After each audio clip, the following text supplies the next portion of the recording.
अम्ल व क्षार की लुईस अवधारणा। आज का टॉपिक में यह उदाहरण है अम्ल व क्षार की लुईस अवधारणा। लुईस से पहले आरेनियस व ब्रांस्टेड लोरी अवधारणा को समझा था, जिसमें वे प्रोटॉन को आधार माने थे, मतलब H+ आयन देगा वो, जो H+ आयन देगा वो क्या होगा, अम्ल, और जो प्रोटॉन देगा वो क्या होगा, अम्ल। अब लुईस ने प्रोटॉन और H+ के विपरीत इलेक्ट्रॉन युग्म को आधार माना है, मतलब इलेक्ट्रॉन प्रोटॉन के विपरीत ही तो है, तो जो H+ दे रहा था वो क्या था, प्रोटॉन दे रहा था वो अम्ल, और इसमें जो इलेक्ट्रॉन देगा वो क्या होगा, इलेक्ट्रॉन देगा वो क्षार। जो प्रोटॉन दे रहा था वो तो अम्ल हो गया, जो इलेक्ट्रॉन देगा वो क्या हो जाएगा, क्षार। अब लुईस के अनुसार अम्ल वे पदार्थ जो इलेक्ट्रॉन युग्म ग्रहण करते हैं अम्ल कहलाते हैं, क्षार वे पदार्थ जो इलेक्ट्रॉन युग्म देते हैं क्षार कहलाते हैं। तो जो इलेक्ट्रॉन युग्म ग्रहण करेंगे, जो इलेक्ट्रॉन युग्म को ग्रहण करेंगे वो क्या कहलाएंगे, अम्ल, तथा जो इलेक्ट्रॉन युग्म देंगे वो क्या कहलाएंगे, क्षार। तो अब इलेक्ट्रॉन युग्म क्या था, किसी भी पदार्थ, किसी भी यौगिक में केंद्रीय परमाणु के ऊपर उपस्थित होने वाला इलेक्ट्रॉन युग्म, केंद्रीय धातु के ऊपर उपस्थित होने वाला इलेक्ट्रॉन युग्म जो रासायनिक अभिक्रिया में भाग नहीं लेता है, उसे क्या बोलते हैं, एकाकी इलेक्ट्रॉन युग्म। इस संकल्पना के अनुसार लुईस अम्ल, लुईस क्षार की पहचान करना। लुईस अम्ल वे यौगिक जिनका अष्टक अपूर्ण होता है लुईस अम्ल कहलाते हैं।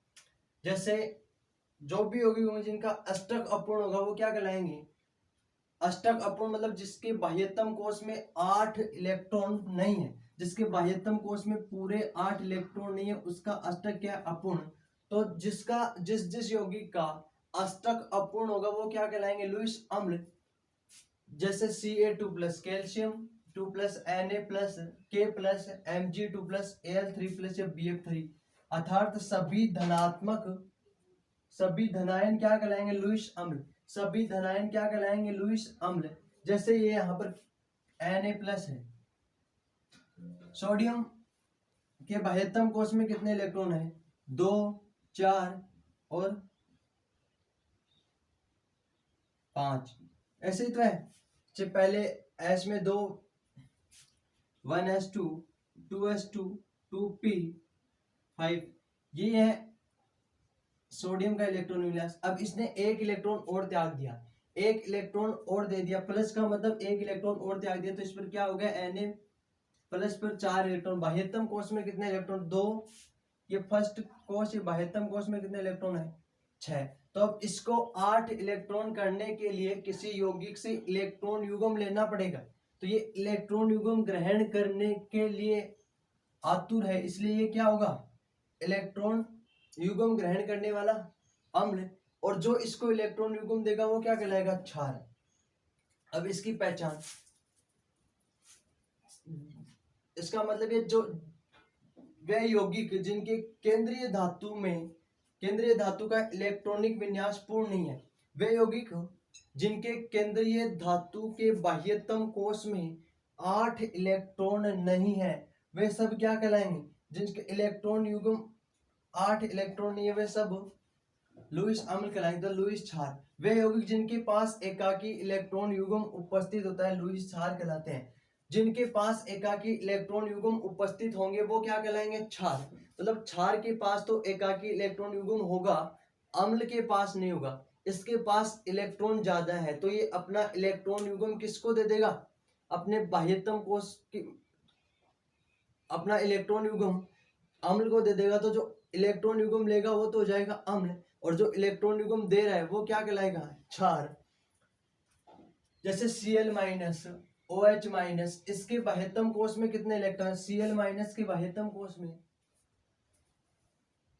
लुईस क्षार। वे यौगिक जिनके पास एकाकी इलेक्ट्रॉन युग्म उपस्थित होता है लुईस क्षार कहलाते हैं। मतलब जिस यौगिकों के पास नेगेटिव चार्ज होगा, जिन यौगिकों के पास नेगेटिव चार्ज होगा वो क्या कहलाएंगे, लुईस क्षार।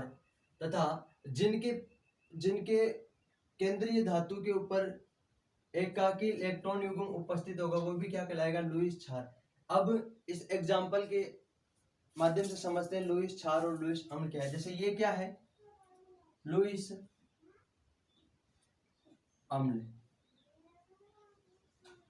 ये क्या है, BF3। BF3 का मतलब बोरोन के बाह्यतम कोष में कितने इलेक्ट्रॉन, बोरोन के बाह्यतम कोष में कितने इलेक्ट्रॉन, 5।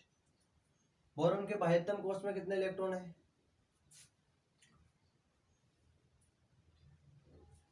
बोरोन के बाह्यतम कोष में 3 इलेक्ट्रॉन है और 3 फ्लोरीन इसको दे देगा तो कितने इलेक्ट्रॉन हो जाएंगे, 6। तो इसके पास 6 इलेक्ट्रॉन में 2 इलेक्ट्रॉन की कमी है, इसके पास 2 इलेक्ट्रॉनों की कमी है। बाह्यतम कोष का अष्टक पूर्ण करने के लिए, बाह्यतम कोष के में 8 इलेक्ट्रॉन करने के लिए इसको 2 इलेक्ट्रॉन की जरूरत है। और NH3 के पास क्या है,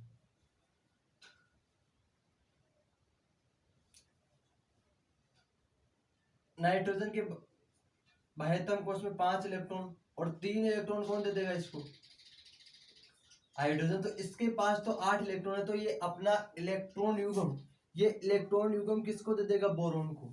ये क्षार, लुईस क्षार अपना इलेक्ट्रॉन युग्म किसको देगा, इसके केंद्रीय धातु बोरोन को। तो इसमें देखो BF3, तो ये अपना केंद्रीय धातु, इसका NH3 अमोनिया में ये केंद्रीय धातु नाइट्रोजन अपना इलेक्ट्रॉन युग्म B को दे रहा है। तो ये एक उपसहसंयोजक बंध बन रहा है। उपसहसंयोजक बंध का मतलब इसमें एक परमाणु अपने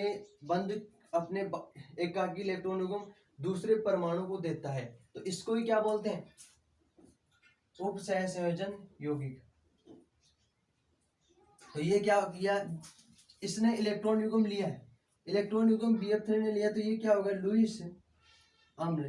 तथा NH3 ने इलेक्ट्रॉन युग्म दिया है, तो ये क्या कहलाएगा, लुईस क्षार।